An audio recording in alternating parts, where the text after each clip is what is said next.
Welcome to the business of writing a book, lighting the way and leaving your mark. So we've all heard the saying, write what you know, because who better to expand on a subject matter than a field advocate or expert with both innate and acquired experience and skills to pass on to others.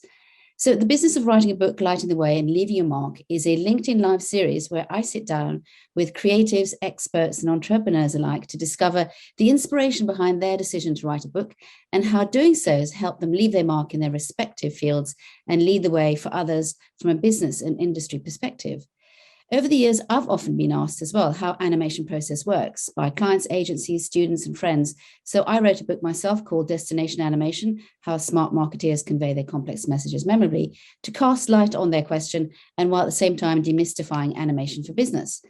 But today we have the illustrious Minter Dial with us, and he is an international professional speaker, elevator, and a multi-award-winning author specialized in leadership, branding, and transformation. An agent of change, he's a 3-time entrepreneur who has exercised 12 different métiers and moved countries 15 times. Minter's core career stint was 16 years spent as a top executive at L'Oréal, where he was a member of the Worldwide Executive Committee for the Professional Products Division, and previously MD of L'Oréal's PPD Canada and MD Worldwide of Redken. He's author of the award-winning Second World War story, The Last Ring Home, which was also a documentary film, as well as 2 prize-winning business books. One is Future Proof, and the other one is Artificial Empathy. I love that title. And his latest book on leadership, You Lead, How Being Yourself Makes You a Better Leader, which was released in January 2021. And he's here to talk to us about that. He also hosts the Minter Dialogue weekly podcast, which has been going since 2010 and keeps up a regular blog, as well as getting published in dozens of online and offline magazines. So with a BA from Yale and an MBA from INSEAD, he's passionate about the Grateful Dead, paddle tennis, languages, and generating meaningful conversations. So welcome so much, Minter, to today's broadcast. How are you doing? Bom dia, Cristina. Bom dia. Está bom? Tudo bem, tudo bem. Ótimo, ótimo. So fantastic. So thanks for joining us. And I mean, what was your initial idea to write this latest book of yours? I know you've got a whole string of books to your name, but let's focus on the latest one. What sort of brought that about? Well, it is actually the one with the most packed foreground or reasoning. I started writing this book actually to be the book of my life, the book that I was going to write. And I began writing it in 2014. I went off and spent some 4 weeks in Croatia, Dubrovnik, and squirreled away in a little apartment and just wrote every morning as the sun got up to write it. And then I wrote about some 150 pages. And then all of a sudden, I got a call out of the blue, and the call was from someone I hadn't met in 13 years, who said that he wanted to do a film that I had talked to him about 13 years ago. At 2:00 in the afternoon, I'd met him for the first time and only time on the 11th of September, 2001 in Manhattan.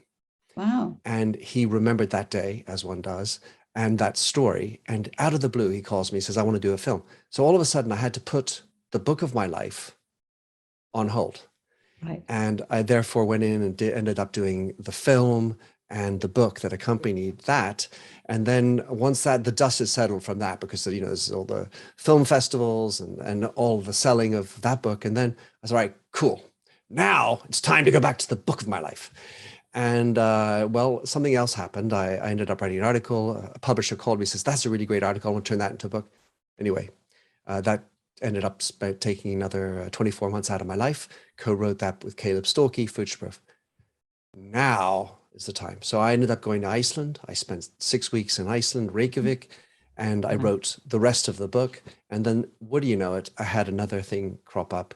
My best friend unfortunately died, and I had felt like I needed to write another book that was more meaningful, related to that, which is how I ended up with Artificial Empathy. And it's only once that's out of the way, the dust settled, that I finally write the book of my life. And so that is the long story. This book was intended to be a book about how to live your life. Okay. And so while it's really aimed at a business world and how to lead, how to lead in business. Really what it's about is how to lead your life, how to lead you, and how to do that with integrity, congruency in work and at home. Because if there's a gap between who you are at work and who you are at home, I think that's a very toxic, noxious thing to have happen. One way or another, it will manifest. And so it's about rallying those two things together to be the best you can be. Amazing. It's incredible. And also you've taken quite a few different, with your different iterations, different books and stuff, you've got different pathways to publishing, which I'd love to hear about, and sort of what worked, what didn't work, why did you pick one, or was it sort of circumstance that pushed you, and what kind of, publishers you dealt with? It would be amazing for our fellow writers, authors to learn about.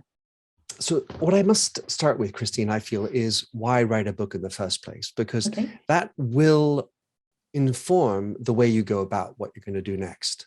What are you trying to achieve? Because, for example, you might be wanting to create thought leadership. You want to become an authority.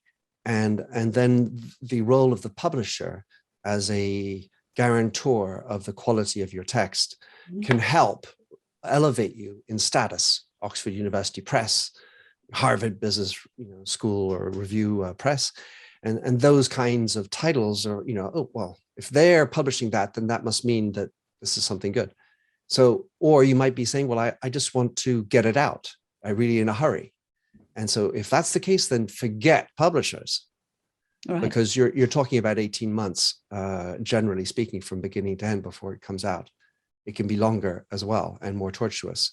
So you kind of want to think about why you're interested in writing a book. And also just, a lot of times I get asked, well, how do you write a book? And I say, well, why you want to write the book? And it turns out that maybe what you want to achieve, you can do it through alternative ways, whether it's being published in the Harvard Business Review as an article, or Forbes or Inc. or something, or you could just do vlogs. Maybe you're really good at doing videos and having animated personalities behind you, for example. Love it. So there are different ways to achieve what you want to do, and book isn't the only way. So anyway, that's sort of an important foreground to talk about how I ended up doing these different books in different ways. Because the very first book, which is called The Last Ring Home, this is a hardcover. Oops, as one goes to the trash. Oops. So this is a hardcover book. Brilliant. And it's got photographs in the middle. So it's got eight sets of images in the middle. Amazing. And it's what I wanted my first book to be. Wanted to be a really high level production quality, which doesn't mean you have to do it with a publisher.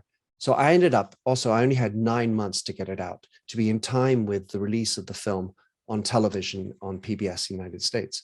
So if 9 months is your deadline, maybe you have some big meeting you're trying to go up against. Well, forget the publisher route, because it takes really already 3 to 4 months to get everything sorted, who you're going with, then you got all the writing, then you got the editing, and then you got the publishing. 18 months. So 9 months, what I did with the Last Ring Home is I used what's called a hybrid publisher. And the hybrid publisher you pay for. So it cost me roughly 20,000 Canadian dollars to get all the different pieces in place, which means that the design of the front of the book, means the layout of the text, what sort of font you're going to use, what are you going to have, how are you going to lay out everything. And then so you have the editor who's going to help you with the structural components. Then you have a copy editor who's going to help you with all the little nitty-gritties. And then you have things like the index and all these other elements, and you have to pay for all that. So the first book, Last Ring Home, I used Page 2, a hybrid publisher. And the benefit of a hybrid publisher on top of that, especially when they become selective and a little bit more weight under their belt, is that they provide some gravitas as well with the imprint, the name of the publisher that you select to have, and have them help you seed the book into retailers. Right. So that's the hybrid version. Then the publisher version, I did 2 versions, one with Pearson Futureproof, and I co-wrote that, which is a whole nother basket. And that's really the publisher route, getting advanced, and that helps. The third book was Artificial Empathy, which was uniquely KDP, Kindle Direct Publishing. And that means I did absolutely everything. I designed the front of the book. I thought I went through exactly what sort of PDF you need to do, all the layout, Yep. the size of the text Wow. and everything. I spent $0 or Oh, pounds on that. okay. And every book costs £2.76, and for me to buy or to be printed on Amazon. And then the final one was Kogan Page, my publisher for You Lead, and we did it in paperback, and we also did a hardcover book, and that's through the publisher route, and that took about 18 months. Okay. Okay. And I suppose they've all got the sort of their merits and their sort of the pros and cons. What's your personal favorite, if you have one, of the approach? Or does it depend how you're feeling at the time? And as you say, it's down to the deadline as well, as how quickly you want to It get it is. out, isn't it? Well, because the artificial empathy, I didn't plan for it. I didn't budget it. It was just, it was therapy. And I wanted to do it quickly in light of Philippe's death. And so I with KDP, I got that book out, and I mean, from beginning to end, I would say 4 months. Wow, it's amazing. Which And how is do you very settle different. on the message? Because obviously they're all very different sort of topics. I mean, I'm sure there's overlying, arching, subjects, but how do you sort of pick on? It must be so hard to, with all your wealth of experience and ideas. It must be quite hard to distill that. Okay, I'm going to focus on this, or I'm going to focus on that. How do you go about that?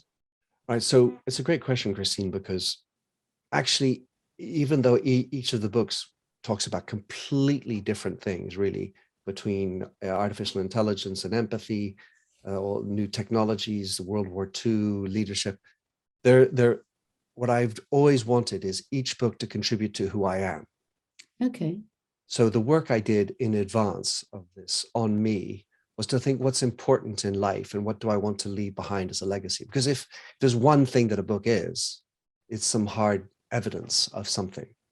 Evidence that you And existed. It's quite cool. that's exactly right. I mean, you have children for the same reason somehow. They are your porte-parole. They're going to keep on bringing you into the world somehow. I mean, not that I'm really worried about that at that level. I mean, I'm not about the ego and the fame, but I want to have a lasting contribution. And the thing that ties together all four of the books so far, and the next one I'm coming on, is inserting meaningfulness into life. So really even if I'm talking about new tech, the very first chapter of Future Proof, which is all about disruption, the very first chapter is entitled Meaningfulness. okay. And ultimately, no matter which book you read, what I'm trying to do is that through leadership, through AI programming, or thinking about World War II, is how can we have more meaningful lives today, now, be present, and do something more important than just get through, survive. That's incredibly topically important right now. I mean, it's always been important, but even more so now, I think, where everyone is a bit more sort of, there's a little bit more navel gazing, I think, because maybe we've got a bit more time to think about that and what's important. But I love that explanation. That's amazing.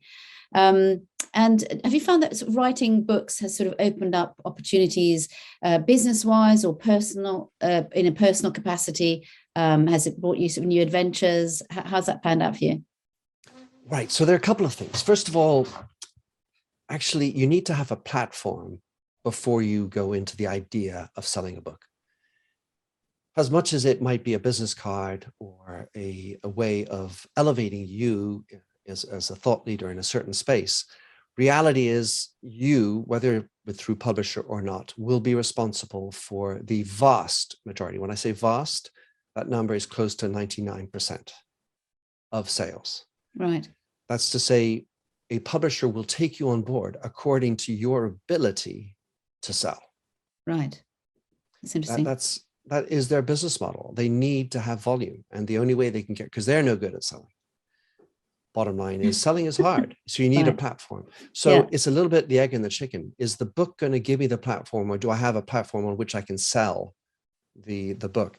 So that's the first thought. The second thought is that being something of a thought leader, you need to be a leader in the thoughts. In other words, you just can't write a Me Too book that already existed. Yes. Books on disruption have existed. But so what were we going to do that was going to be novel in the approach? So if someone's going to read their book, they can't, it's not a waste of time. They're not coming late to the party. You're really showing up. And if you write a book future proof, then you're holding yourself up to a specific objective, which is pretty tough. Artificial empathy. I can't say it was the first book on empathy, but I certainly was ahead of the trend of empathy. But certainly I was the first book about putting empathy into code. And nobody had ever really addressed that particular space. So if you want to be a thought leader, you do need to lead and really think carefully about the type of content you're providing, which is different from everybody else. And in that regard, if you're good and you do some good search engine optimization and you can push it out into your platform, people then start thinking about you as the reference in that topic. Oh, wow. It's a great insight. And so basically you have to be innovating ideas wise, or showcasing innovation or something new that people can learn from, or become better at. I don't mean to dissuade people from writing, but I think you need to think about it heavily and think about it as not just your own time, but other people's reading time. And what are you doing that really materially helps them? Because it can't be just about, look at me, how great I am.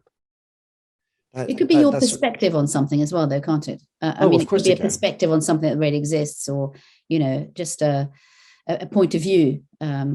Absolutely. And to the extent stories that you tell, help people elevate, change their minds and connect dots in different ways. So, you're the best person to describe who you are. And sometimes your story can be, really useful. But in general, I think it's really important to be customer or reader focused. Because there are things you might like to write about, like in my biography about my grandfather.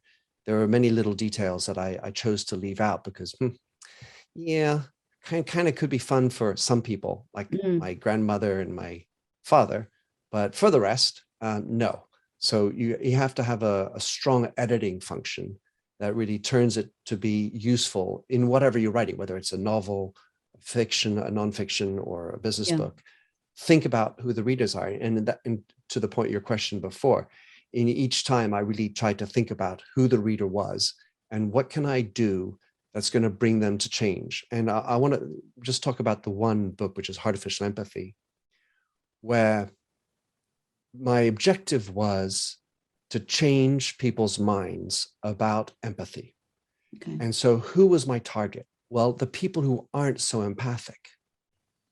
Right. So here was the hook. I said, well, people who aren't empathic probably say, well, they're business leaders, typically men who are in positions of power, or anyone who's in positions of power has had success. These are people who are generally not good at being empathic, and the studies show this. So what would they do? Well, they might delegate empathy. Well, let that be the work of everyone else. Oh, I know. Put it in a chatbot. Let the chatbot be empathic because I don't care about it. And so as we've seen, obviously bots have become important. The ability to relate, to connect into the customers, the empathy within has become important. But what I start with in the book is, well, you can't delegate empathy. If you want to encode it. Those who aren't empathetic, do they know that? Are they aware? Because that's another thing, isn't it? It's whether they even realize that they're not empathetic. And so if you're speaking to them, do they know that they're the ones being spoken to? Well, and very great question. We have a great tendency overall to overestimate our level of empathy as a person. So I did a survey, and 76% of people consider themselves to be above average. Interesting. So that left, and there was about 20% that were average. Yeah. And then some peanuts below average. It turns out in maths that doesn't work out. So really interesting. It's really interesting that you mentioned that, because I know when I wrote my book, I had to figure out, imagine one of my customers as the reader, so that I spoke to that person. And it was he actually, and he encapsulates a lot of what we do, and he's kind of a sort of an avatar really for our sort of end audience, and that really helped a lot. Really helped with the language, making sure that you're not sort of being too simplified or too complex, or it's just kind of the right level. That really helped me. So it sounds like it's something that you also used with regards to who you were talking to and how you addressed those concepts. Yeah, well, like in the case of artificial empathy, I was really thinking about those leaders in position who need to be more empathic in general to make a better workplace. Mm. And the hook was, hey, let's just delegate it out to AI. And because that is something that we're talking about, how do we make bots more empathic? And I would go back to your book just a second to say what I really liked about your book was the careful pedagogy that I felt you had in place, explaining things, bringing practical tips of what it's about, how to make it happen, how to be successful, where the pitfalls and the challenges you can face. So I really thought that was well done, Christine. Oh, brilliant. Thank you. That's kind of you. Fantastic. So, and what was the journey like to put it all down on paper? Because I mean that's so many people ask that question, don't they? Sort of, what's it like? What does it feel like? How do you motivate yourself to do it? I mean, you mentioned a little bit in your intro about how you get interrupted and how you obviously your thought patterns go to other topics, but on a sort of day to day. When do you write? How long do you write for? How do you motivate yourself to do that? What's your secret sauce? Well, I suppose the problem for me, well, the good news is I love to write.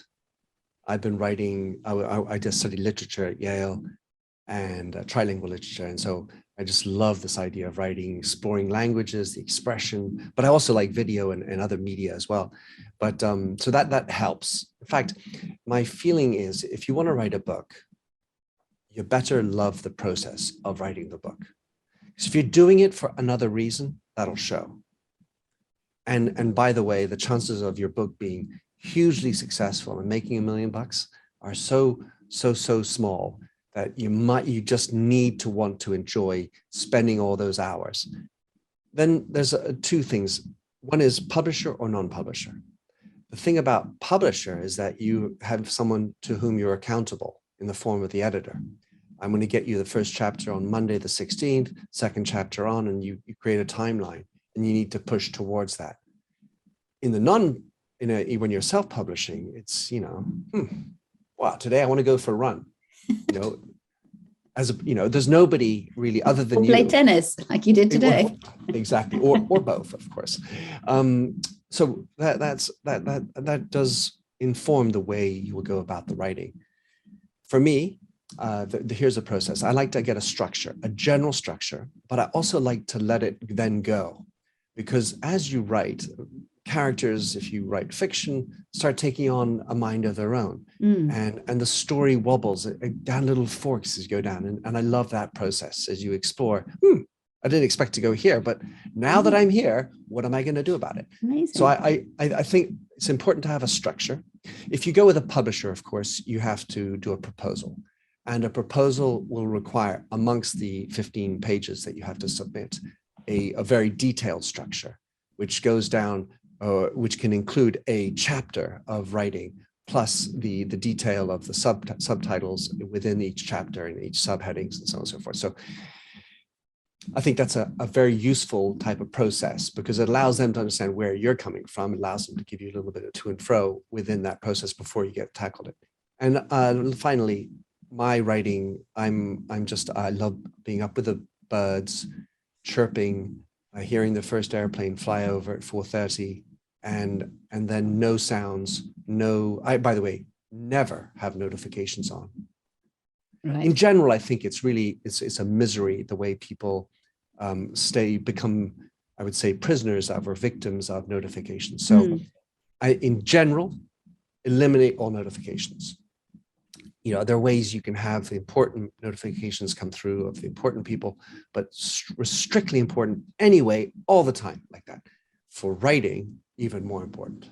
It's because it completely distracts you, doesn't it? And your line of thought you'll take another 15 minutes to 20 minutes to get back to where you were. So it's distracting and sort of, the interruption does slow you down.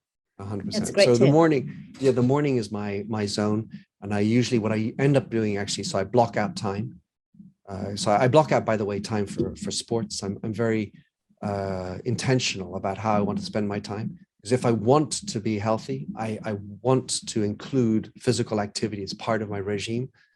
You want to be just tired in your head. you want to be tired in your head and body. Yeah. And when I do sports, other things happen. I meet other people, other conversations happen. That helps spark things. And that's interesting you say that. And then you can bring that in and allow for that serendipity to be injected into your writing. It allows a little bit more excitement. Oh, fantastic. Those are great tips. Thank you. And I'm dying to hear about your new style of publishing that you're going to be doing, this serialization, which takes me back to Dickens and their sort of ways of first publishing, which is fantastic. It's a bit like a sort of a written version of an episode that you on Netflix that you can't binge. Exactly. Well, so the world is changing and moving from feature-length films to a 6-part series, which is what I'm trying to do in the treatment of The Last Ring Home. So that's kind of a fun thing to think about. But I think there's not just vinyl records, but an appreciation of some older things, even amongst the younger generations. And the idea of a fountain pen and writing by hand. There's something quaint and maybe nostalgic about that people are going to appreciate as we've gone through this hyper digitalization, hyper isolation. Humanity is going to come pouring back in. And hopefully writing in Dickensian way will also come back. So what I'm doing now this year is dedicated to my next book. And so the theme of my book is, how can we foster more meaningful conversation? So the focus here is on conversation. What does that look like? Yeah. What is a meaningful conversation? What does that actually mean? And then how do you get to it? How do you get to it in certain locations, whether it's at home with a family, with friends in a party, and move away from banal banter to things that move you, things that make the world a little bit, or your world a little bit better, and the world in general a little bit better. So that's my hope, and I've named it Dialogos, which is a portmanteau for my last name, Dial, but also it refers to dialogue, as in a conversation between two people. But logos, actually, the idea, which is Greek, dialogos. Dialogos means dialogue in Greek, but logos in Greek means meaning. Lovely. And if you have ever read Man's Search for Meaning by Viktor Frankl, you will know that he created logotherapy, the logos, which is man's search for meaning. And so dialogos is really a hat tip to Viktor Frankl, and a desire to dissect and encourage and find paths to have more meaningful conversations at home with friends and family, in general, in public, with strangers and others, and at work. And I'll be publishing it on Dialogos, where once a week I will do a long form article with other little memes and threads interjected just to spark conversation, hopefully engage with an audience.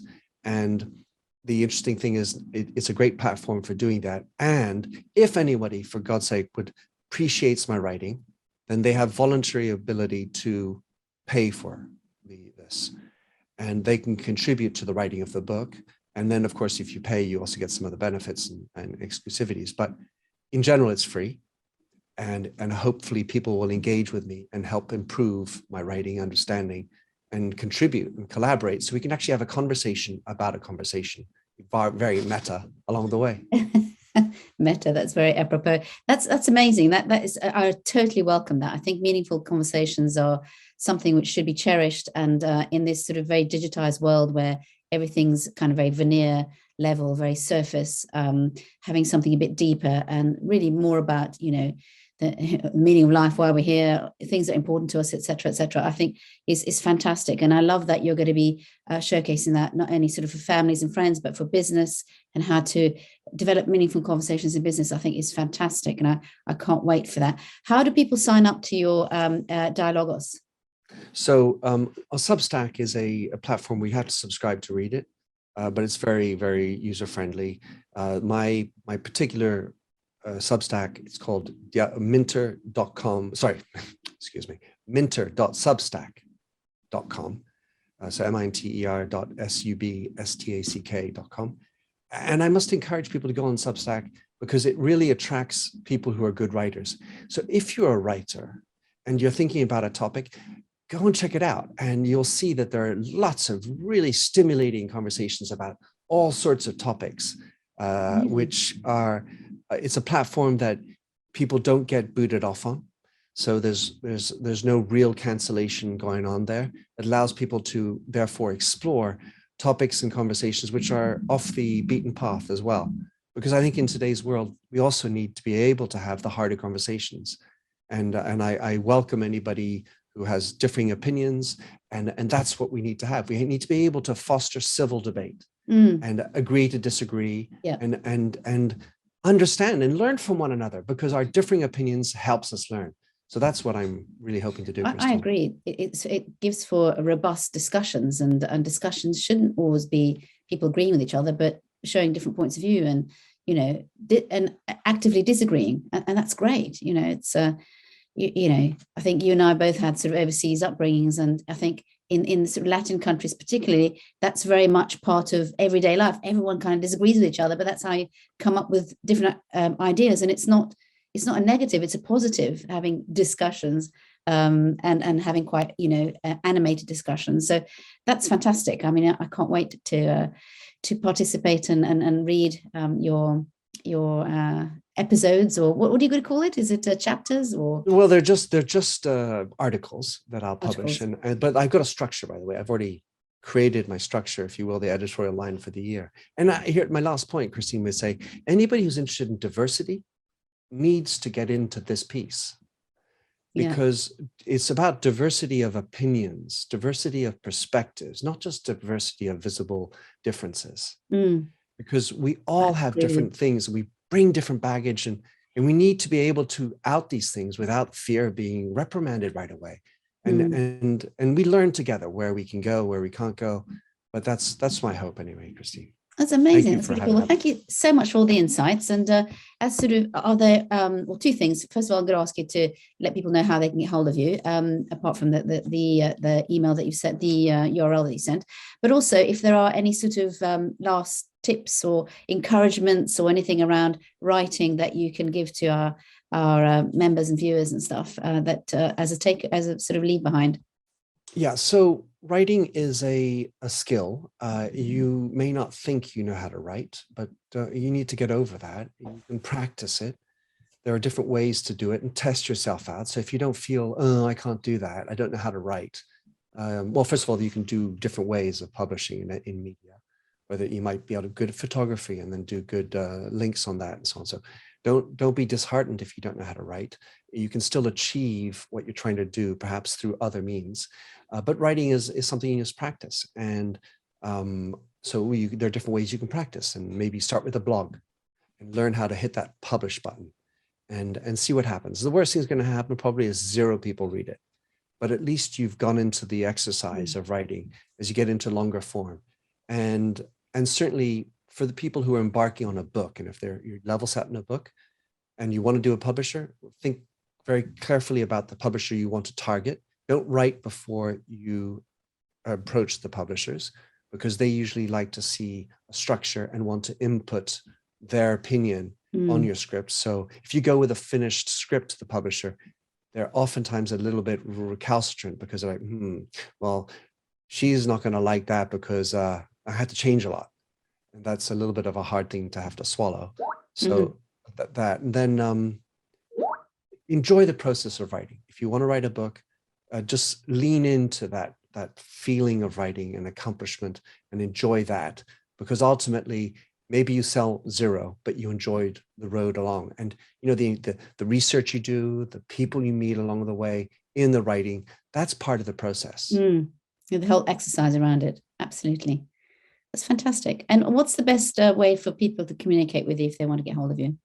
Well, I have a Google-friendly name, Christine, minterdial.com. I'm mdial on most social, MDIAL, which I found out, by the way, Christine, is the short word for mundial, para los españoles. So anyway, so sometimes around the You're World global. Cup, I go really global. But otherwise, I'm you can follow me on all these different social media. Generally, I try to have different spins and perspectives on each of them according to the platform, to be respectful. But if you have any desire to come and engage with me on Substack, that's where I'm going to spend my energies this year. Fantastic. Well, that's been really, really brilliant. Thank you so much for spending time with us. And yeah, speak to you soon. Thanks so much. Thank you. Take care. Bye-bye.